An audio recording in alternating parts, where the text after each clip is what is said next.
was like, okay, what do I do now? Because there was literally nothing to do, you know, except maybe swim and walk around and stuff. So I started chanting more.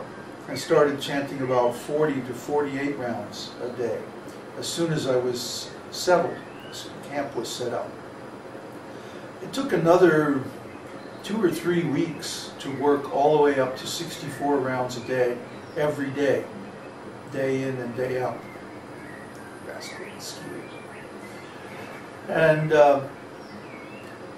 as I remember, I didn't have any trouble with sore throat or anything like that. I had more trouble with sitting for that length of time, because I've never been able to sit for more than about a half an hour in cross-legged position, any cross-legged position. What to speak of lotus position or something like that. So I gradually trained myself to sit in half lotus, where one foot is up on the opposite knee. And then I would sit for 20 minutes or 30 minutes, and then I would change to the other side, half lotus, and then in that way I would minimize the strain on my knee joints. What are you doing? I'm just opening text, right? What? Text it so I can note on the questions. Oh, it's a much easier way to do that. You just go to the search thing. Yeah. Yeah, and just type TEX, and it'll come up with text edit and hit return. So when I started chanting 64 rounds, actually it was never difficult. I think because I worked up to it gradually. I didn't chant all 64 rounds all at once. I would chant 16 rounds. I would get up about 3:30 or 4 o'clock in the morning, chant 16 rounds. Then around dawn, around 6 o'clock, I would go for a shower. Then I would come back, chant another 16 rounds, eat breakfast, then take a little walk and chant a few rounds while I was walking. When I came back from my walk, I would finish the rest of the rounds. Then I would cook lunch and eat. Then after lunch, I would take it easy, maybe take a nap or go to my truck and fire up my laptop and do a little writing. Or if I didn't feel it wasn't inspired for writing, I would read. It was just sort of unstructured free time. And then toward the end of the afternoon, because it was very hot, it was too hot to just sit and chant. I would always nod out, you know. So I would wait until later in the afternoon, and then start chanting again about 4 or 5 o'clock. Chant another 16 rounds, maybe have a little snack, and then go to bed right around sunset. So I would then wake up at 3 or 3:30 the next morning, spontaneously. I never used an alarm clock while I was there. I mean, I had a clock, but I didn't use the alarm. Didn't need to. The place where I was camped was an ironwood grove. And ironwood, if you've never seen it, it's sort of like pine. It has these big, long needles. Doesn't have leaves. And like lives up to the name. The wood is very, very hard. You can't cut it with ordinary tools. They'll break. So this particular place had been near to a bird sanctuary. And Kauai had a hurricane, one of the first ever hurricanes, or actually they call them typhoons in the Pacific. It was one of the first ever to hit the Hawaiian Islands. And they weren't very well prepared for it, and basically the island was just trashed. So the bird sanctuary, which they had created by stringing all this netting up between these poles and tree trunks and stuff, of course it all got blown away, and the birds all got out. And so now there were all these exotic songbirds all over the island.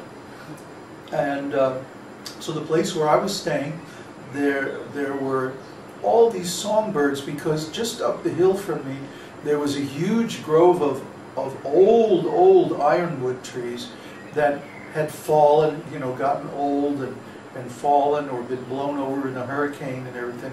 And this thicket was so overgrown and so tangled that you literally couldn't get into it or out of it. I tried a couple of times, you know, to go into it just to see what was there, you know, but I couldn't get in there. So naturally all the birds used to hang out there and make their nests. And so I had songbirds going all day and different shifts, you know, at different times of the day. It was really wonderful. And I had a little mini disc recorder like we have now. I wish I had recorded those bird songs. You know, I always thought, well, I'm going to be here for a while. I don't have to do it today. Yeah, well, you know how that works. So I didn't record them, unfortunately, but they were beautiful. And so I would sit there chanting. The sun is coming up. It was nice, fresh breeze right off the ocean. And just sit on the soft sand. And somebody had left a whole bunch of carpeting. So I had this huge carpet that I had pitched my tent on, and then I had like all carpet in front of my tent. Very posh. And yeah, it was really posh for a campsite. And it was a dry side of the island, so I didn't get much rain there. And I'd just hang out there and chant, sit at the base of a tree, and chant my rounds. That's what I did. So Buddha asked, yes, when you are chanting so intensely, does the passionate breaks stop all the advancement, or as you continue chanting, you continue from when or where you left? What was that again? If you stop after 16. He says, yes, when you are chanting so intensely, does the passionate breaks, do the passionate breaks stop all the advancement, or as you continue chanting, you continue from when you left? What passionate breaks? Like setting up the tent? No, like when you take your breaks between No, 16. there wasn't any passion. I mean, it was just like,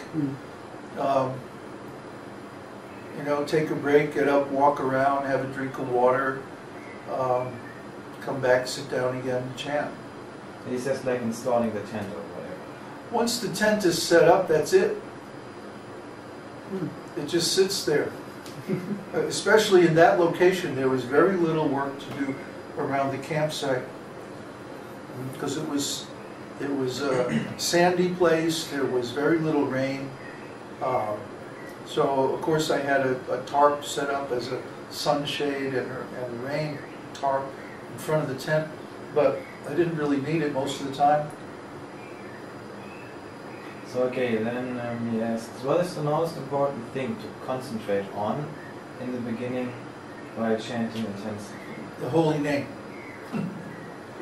Then in the middle you chant, you concentrate on the holy name. And then at the end, you concentrate on the holy name. I see a pattern here. Okay, so, and Neville asks, what is the advantage of sitting cross-legged on the ground versus sitting on a stool or a chair? Well, the ground has energy. Chairs don't have energy. The farther you are up off the ground, the farther you're away from the natural energy source. Of course, the posture, the sitting posture, is recommended in all Vedic scriptures.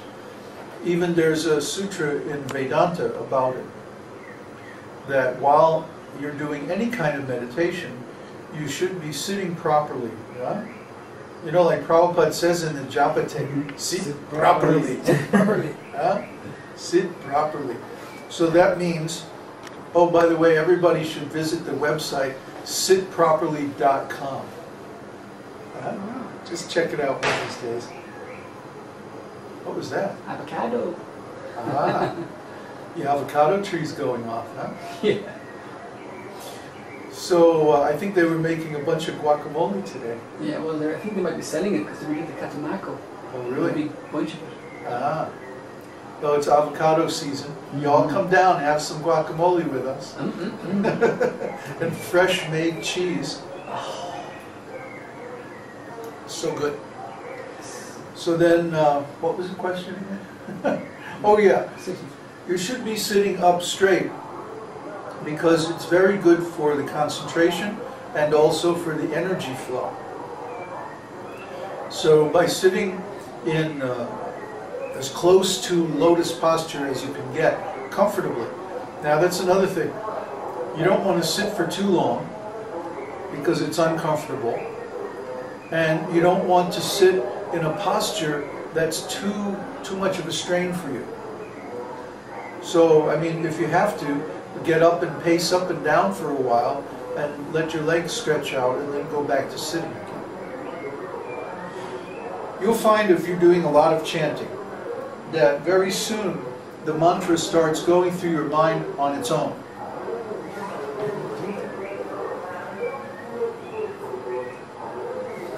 So you don't really need to chant on the beads all the time or chant out